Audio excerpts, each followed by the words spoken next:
ഞാനൊരു കാര്യം പറയട്ടെ. ഈ പ്രതിസന്ധികളെ തരണം ചെയ്യുന്നത് എങ്ങനെയാണ് എന്നൊന്ന് ചിന്തിച്ചു നോക്കൂ. പലരും പല രീതിയിലായിരിക്കും അല്ലേ പ്രതിസന്ധികളെ തരണം ചെയ്യുന്നത്.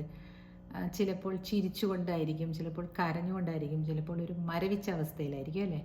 ഇപ്പോൾ നമ്മൾ ഒരുപാട് ടി വിയിലൊക്കെ കാണുന്നില്ലേ എങ്ങനെയൊക്കെ ആളുകൾ ദുരന്തത്തിൽ പെട്ടുപോകുന്നതെന്നും ചില സമയങ്ങളിൽ നമ്മൾ ദുരന്തത്തിൽ നിന്ന് രക്ഷപ്പെടുന്നത് എങ്ങനെയാണെന്നും എല്ലാം നമ്മൾ കാണുന്നുണ്ട് അല്ലേ.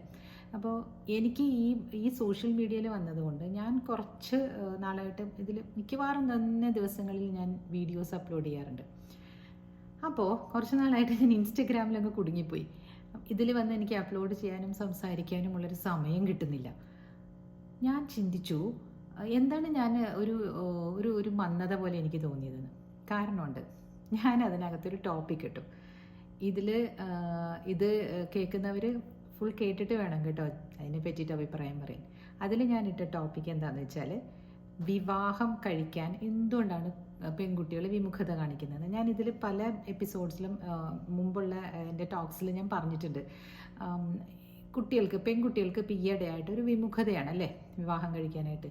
അതെന്താണ് എന്ന് ഞാൻ ഒന്ന് കുറച്ച് എനിക്കറിയുന്ന കുട്ടികളോടൊക്കെ ചോദിച്ചപ്പോൾ അവർ പറഞ്ഞത്, ആവശ്യമില്ലാത്ത റെസ്പോൺസിബിലിറ്റീസ് എല്ലാം ഞങ്ങൾ എടുക്കേണ്ടി വരികയാണ്. അതായത് വിവാഹം കഴിച്ചു കഴിഞ്ഞാൽ ഒന്നിച്ചാ താമസിക്കുന്നതെങ്കിൽ അവിടെ ഒരു കാറ്റഗറി ഓഫ് പീപ്പിൾ അവിടെ ഉണ്ട്. എല്ലാവരുടെയും ആവശ്യങ്ങൾ നിറവേറ്റാൻ ചെന്ന ഒരു ആരാണിത് ഈ മരുമകൾ എന്ന് പറയുന്നത് അവർക്ക് തന്നെ അറിയില്ല. അവർ ചെന്ന് കഴിഞ്ഞാൽ അവർ വേണം പിന്നെ പയ്യൻ്റെ ചായ എടുത്തുകൊണ്ട് കൊടുക്കാൻ. അതത്രയും ദിവസം അമ്മയായിരിക്കും ചെയ്തുകൊണ്ടിരുന്നത്, അല്ലെങ്കിൽ കല്യാണം കഴിക്കാത്ത സിസ്റ്റർ ഉണ്ടെങ്കിൽ അവരായിരിക്കും ചെയ്തുകൊണ്ടിരുന്നത്. ഈ പയ്യന്മാർ പോയി എടുത്തു കുടിക്കുന്ന പരിപാടിയേ ഇല്ല അവരുടെ വീട്ടിൽ.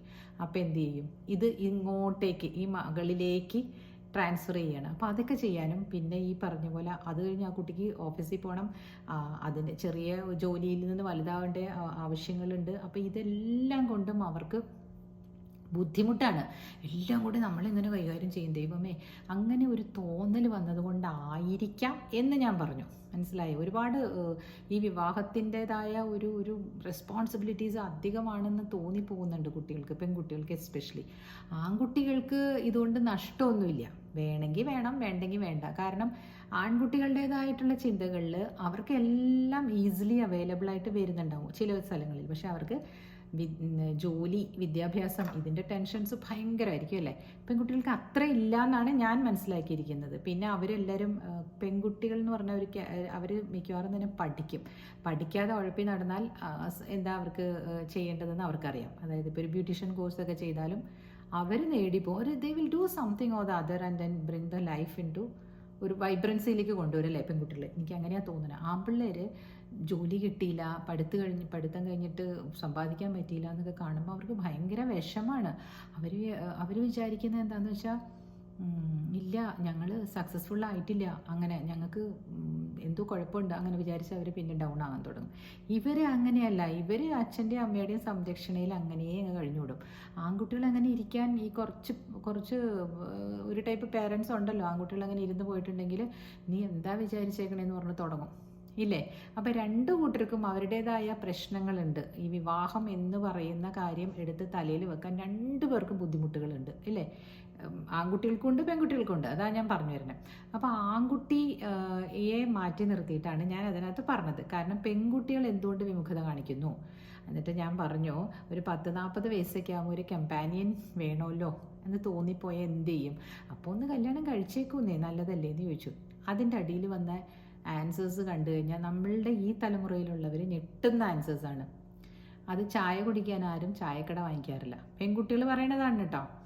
പിന്നെ ഞങ്ങൾ എന്തിനാ വല്ലവൻ്റെയും വീട്ടിൽ പോയി അവരുടെ അടിവസ്ത്രം കഴുകി കൊടുക്കുന്നത്. 3 ഞങ്ങൾക്ക് പൈസയുണ്ട്, ഞങ്ങൾക്കും ഉണ്ട് കാറ്, ഞങ്ങൾക്കും ഉണ്ട് വീട്, ഞങ്ങൾ അതൊക്കെ EMI ഒക്കെ അടച്ച് ഞങ്ങൾ സുഖമായിട്ട് ഞങ്ങളുടെ അച്ഛനമ്മയും നോക്കി ജീവിച്ചോളാം. 4 ഈ തള്ളയ്ക്ക് വേറെ പണിയൊന്നുമില്ലേ എന്നെ പറയുന്ന ആ തള്ള. ഇതെല്ലാം പെൺകുട്ടികളുടെ ഐഡിയയിൽ നിന്നാണ് വന്നിരിക്കുന്നത്. ഞാനൊന്ന് കുറച്ച് ഡിസ്റ്റർബ്ഡ് ആയില്ലേന്ന് ചോദിച്ചാൽ ആയി. പിന്നെ ഞാൻ വിചാരിച്ചു, ഇതൊക്കെ എന്ത് താമരയിലെ വെള്ളം പോലെ അല്ലെങ്കിൽ ചേമ്പിലെ വെള്ളം പോലെ എന്ന് വിചാരിച്ചു അല്ലേ. അത് നമുക്ക് ഒട്ടാതിരുന്നാൽ പോരെ. ഒരു സ്ഥലത്ത് വന്നൊന്ന് കൂടുമ്പോൾ അതൊന്ന് കുടഞ്ഞു കളഞ്ഞ് അതങ്ങ് പോകും. ഞാൻ അത്രേ പിന്നെ ചിന്തിച്ചോളൂ. അപ്പോൾ എനിക്കൊരു മനസ്സിന് ഒരു ചെറിയ ചഞ്ചലത ഉണ്ടായില്ലേ എന്ന് ചോദിച്ചാൽ ഉണ്ടായി. കാരണം ഇവർ പറയുന്നത്, കല്യാണം കഴിക്കാൻ പറയാൻ നിങ്ങൾ ആരാണ് ചേച്ചി, ഞാൻ ആരുമല്ല ഉവേ ഒരെണ്ണം ഉണ്ടല്ലോ, നീ ആരാ ഊവേ ചോദിക്കുന്ന ഒരു ഡയലോഗ് ഉണ്ട് ജഗതി ശ്രീകുമാറിന്. എനിക്ക് അതാണ് ഓർമ്മ വന്നത്.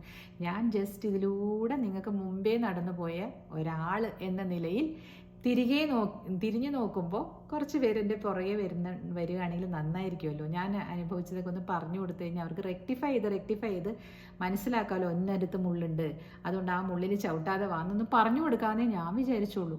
അവർ മുള്ളു കൊണ്ടേ അടങ്ങുള്ളൂ. എങ്കിൽ നമുക്ക് എന്ത് ചെയ്യാൻ പറ്റും? അതേപോലെ ഒരു കുതിരയ്ക്ക് വെള്ളം നമ്മൾ കൊണ്ടുവന്ന് നിർത്താം, വെള്ളം അരുവിയുടെ അടുത്ത്. കുതിര വിചാരിക്കണം കുടിക്കണമെങ്കിൽ, അല്ലേ? ഇതാണ് ഇന്നത്തെ തലമുറ. എനിക്കത് കണ്ടപ്പോൾ ഞാൻ വിചാരിക്കുമായിരുന്നു, അവരെന്തുകൊണ്ടാണ് അങ്ങനെ? ആ ഒരു മിനിറ്റിൻ്റെ റീലാണ് കേട്ടോ. ആർക്കെങ്കിലും ഇൻസ്റ്റഗ്രാം ഉണ്ടെങ്കിലും ഒന്ന് പോയി നോക്കിക്കോളൂ. അത് 1.3 മില്യൺ ആളുകൾ കണ്ടു എന്ന് പറഞ്ഞാൽ 13 ലക്ഷം പേര് കണ്ടു.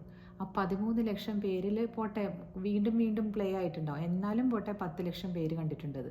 അപ്പോൾ അത്രയും. എന്നിട്ട് അതിലോ ആളുകളുടെ കമൻസ് എന്ന് പറഞ്ഞാൽ നമ്മുടെ പ്രായത്തിലുള്ള ആൾക്കാർക്ക് വളരെ കുറച്ചേ ഉള്ളൂ ഇൻസ്റ്റഗ്രാം എന്ന് എനിക്ക് തോന്നുന്നു. പക്ഷെ അവരെല്ലാവരും പറയുന്നുണ്ട്, ഇവർ പറയുന്നത് കറക്റ്റാണ്, നിങ്ങളൊന്ന് കേട്ടു നോക്കൂ. എവിടെ കേൾക്കാൻ? താഴെ വന്നിട്ട് നിങ്ങൾക്കൊരു ബുദ്ധിയില്ലേ, നിങ്ങൾ ഏത് കാലത്താണ് ജീവിക്കുന്നതെന്നൊക്കെ.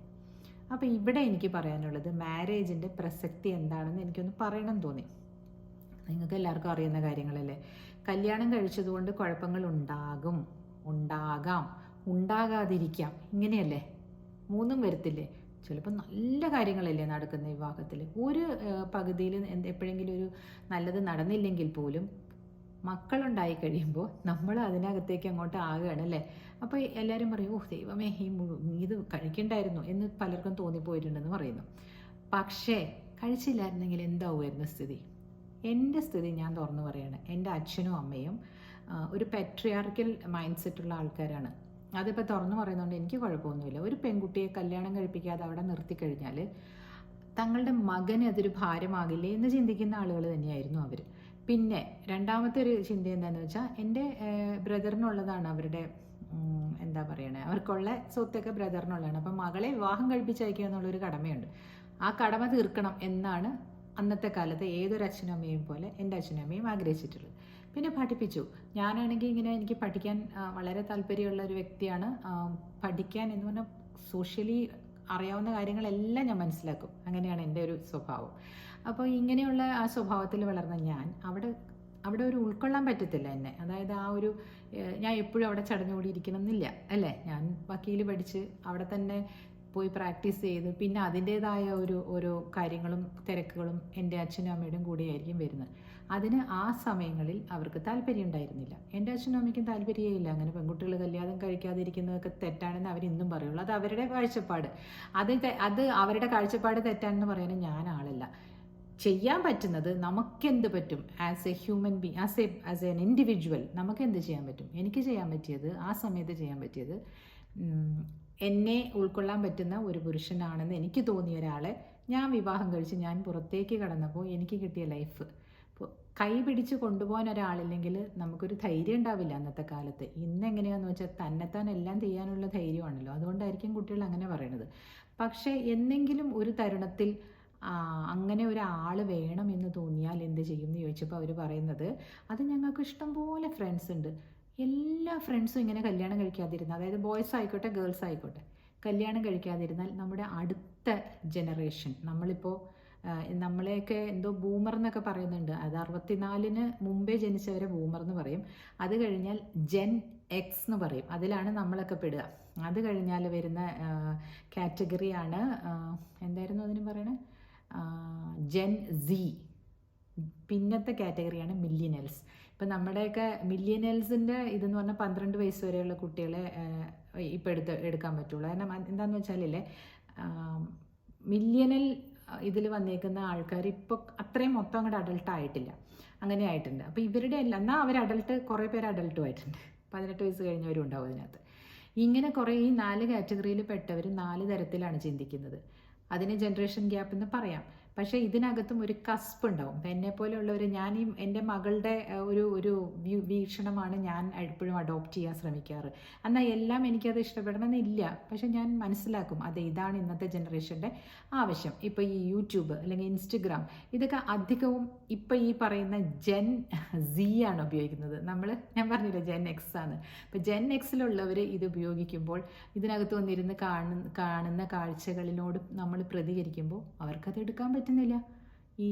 ഈ പറഞ്ഞ പിള്ളേർക്ക്, ഇന്നത്തെ തലമുറ എന്ന് പറയുന്ന ഈ 20കളിൽ നിന്ന് 40കൾ വരെയുള്ള ആ മിഡിൽ ഉള്ള ആൾക്കാരിലില്ലേ, അവർക്ക് എടുക്കാൻ പറ്റുന്നില്ല നമ്മൾ പറയുന്നത്. അവർ പറയും നമ്മൾ പ്രിമിറ്റീവ് ചിന്താഗതിയാണെന്ന്. ഈ പ്രിമിറ്റീവ് ചിന്താഗതിയിലുണ്ടായിരുന്നതാണ് ഈ ലിവിങ് ടുഗെദർ.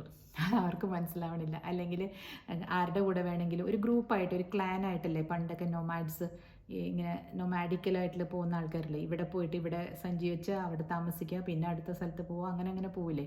അങ്ങനെ താമസിക്കുന്ന ആൾക്കാർ അവിടെ അവർക്ക് ഭക്ഷണം കിട്ടാതാവുമ്പോൾ അവിടെ കണ്ണി കണ്ട മൃഗങ്ങളെയൊക്കെ തല്ലിക്കൊന്ന് ചിലപ്പോൾ ചുട്ട് തിന്നും, ചിലപ്പോൾ കരിച്ച് തിന്നും. അങ്ങനെയാണോ നമ്മൾ ഇനിയും പുറകോട്ടാ പോകേണ്ടത്? പോകുന്ന വഴിക്ക് 2 കാള കിട്ടിക്കഴിഞ്ഞാൽ അതിനൊരു മരത്തടി കൊണ്ടൊരു കഷ്ണം ഉണ്ടാക്കി അതൊരു എന്താ പറയുക വണ്ടി പോലെയാക്കി സാധനങ്ങളൊക്കെ അതിൽ പെറുക്കി കിട്ടി ഈ കാള വലിച്ചുകൊണ്ട് പോകും. നമ്മൾ പ്രിമിറ്റീവ് ആൾക്കാർ ജീവിക്കുന്നത് കണ്ടിട്ടില്ലേ? കാട്ടാളന്മാരിൽ നിന്ന് അടുത്ത ലെവലിലേക്ക് വരുന്നവർ.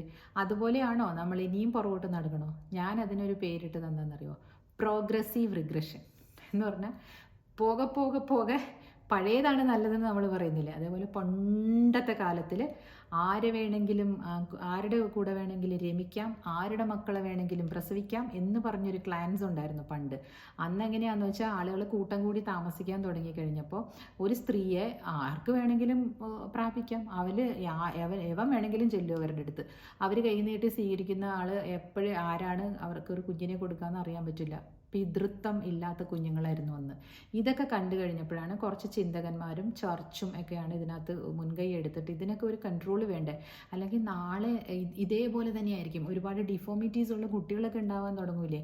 അവരതിനെ പറ്റിയൊക്കെ പഠിക്കാൻ തുടങ്ങിയപ്പോഴാണ് അവർക്ക് മനസ്സിലായത് ഈ പറഞ്ഞ സിസ്റ്റത്തിൽ പോയി കഴിഞ്ഞാൽ മൊത്തം മൃഗങ്ങളായിരിക്കും ജനിക്കുന്നത്, മനുഷ്യമൃഗങ്ങൾ. കാരണം അവർക്ക് അവരുടെ ജീൻസൊക്കെ കെട്ട് പിണഞ്ഞ് കിടക്കുമായിരിക്കും അല്ലേ. അച്ഛനേതാ അമ്മ മാത്രം അറിയാം, അച്ഛനേതാന്നൊന്നും ആർക്കും അറിയണ്ടാവില്ല. അങ്ങനെ വന്നു കഴിഞ്ഞപ്പോൾ ഈ പുരുഷന്മാർ ജോലി ചെയ്ത് കൊണ്ടുവരാൻ അവർക്കാണല്ലോ കഴിവുകളുള്ളത്. ആ ജോലി ചെയ്ത് കൊണ്ടുവരുന്ന അവരുണ്ടാക്കിയെടുത്ത വളച്ച് കെട്ടിയൊക്കെ എടുക്കാൻ തുടങ്ങി. അവർ കൂടുതൽ ട്രാവൽ ചെയ്യാൻ നിർത്തി, അവർ ഈ പലായനം നിർത്തി. ആ സമയത്ത് ഇത് ഹിസ്റ്ററിയാണ് കേട്ടോ, ആരെങ്കിലുമൊക്കെ ഗൂഗിളൊക്കെ ചെയ്ത് വായിച്ചു നോക്കിക്കോളൂ. പലായനം നിർത്തി കഴിഞ്ഞപ്പോൾ അവർക്ക് അവരുടെ പ്രൊജനിയായിരിക്കണം, അവരുടെ സ്വന്തം രക്തത്തിലുണ്ടായ കുട്ടിക്കായിരിക്കണം ഇത് പോകേണ്ടതെന്ന് അവർ തീരുമാനിച്ചു. അപ്പോഴാണ് ഈ പറഞ്ഞ പ്രശ്നങ്ങൾ വരാൻ തുടങ്ങിയത്. ഫൈറ്റ്, ഈ പെണ്ണിന് വേണ്ടിയിട്ട് ഫൈറ്റ് ചെയ്ത് എൻ്റെ പെണ്ണാണ് നീ തൊട്ടേക്കരുത്, അവൾ പ്രസവിക്കുന്നത് എൻ്റെ കുട്ടിയാണ്. ഇങ്ങനെയാണ് ആ ചടങ്ങുകൾ വന്നത്. ഇപ്പം പിന്നെയും നമ്മൾ ആ ഒരു വിഭാഗത്തിലേക്ക് പോവുകയാണ്. തോന്നുന്നില്ലേ? വളരെ ചിന്തിച്ച് അഭിപ്രായം പറയേണ്ട കാര്യങ്ങളാണ് ഇതൊക്കെ. അങ്ങനെ ഒരു എന്താ പറയണേ, ഒരു കയ്യബദ്ധം എനിക്ക് പറ്റി. ഞാൻ അവിടെ ഒന്ന് പറഞ്ഞു പോയി. 40 വയസ്സാകുമ്പോൾ പട്ടിക്കുട്ടികളെയൊക്കെ വളർത്തി ഏകാന്തത നശിപ്പിക്കേണ്ടി വരും. അതുകൊണ്ട് നിങ്ങൾ ഒന്ന് ഇപ്പോഴേ തന്നെയൊക്കെ ചിന്തിച്ചോളൂ. 30-40 എന്നല്ല, എന്നാലും ഒന്ന് കല്യാണം 40കൾക്കുള്ളിൽ കഴിക്കുന്നത് നല്ലതാണെന്ന് പറഞ്ഞു പോയി. എന്തായാലും കഷ്ടിച്ച് രക്ഷപ്പെട്ടു എന്ന് പറഞ്ഞാൽ മതിയല്ലോ. ഭയങ്കര അറ്റാക്കായിരുന്നു, പക്ഷെ ഞാനത് ചെറുത്ത് നിന്നു കേട്ടോ. അപ്പം അതുകൊണ്ടാണ് ഞാൻ ഈ കുറച്ച് ദിവസമായിട്ട് അതിൻ്റെ പുറകിലായിരുന്നു. എൻ്റെ സമയം ഒട്ടും എന്താ പറയുക പാഴാക്കാനില്ലായിരുന്നു. അവർക്ക് ഉത്തരം കൊടുക്കാതിരുന്നാൽ നമ്മൾ മേടിച്ചു പോയെന്ന് വിചാരിക്കണ്ടല്ലോ ഈ ജെൻസിയും മില്യനൽസും ഒക്കെ. സോ അതുകൊണ്ടാണ് ഞാൻ ഇവിടെ അത്രയും അങ്ങോട്ട് വരാതിരുന്നത്. എന്നാലും എൻ്റെ മനസ്സ് പറയണ്ടായിരുന്നു യൂട്യൂബിൽ ഇതൊരു നീളൻ വീഡിയോ ആയിട്ട് ഇടണം എന്ന്. അപ്പോൾ കേൾക്കുന്നവർ, എന്നെ കേൾക്കാത്തവർ, അല്ലെങ്കിൽ എന്നെ പാസ് ചെയ്ത് പോകുന്നവർ എല്ലാവരും ഒന്ന് സബ്സ്ക്രൈബ് ചെയ്ത് വിടുക. Thank you.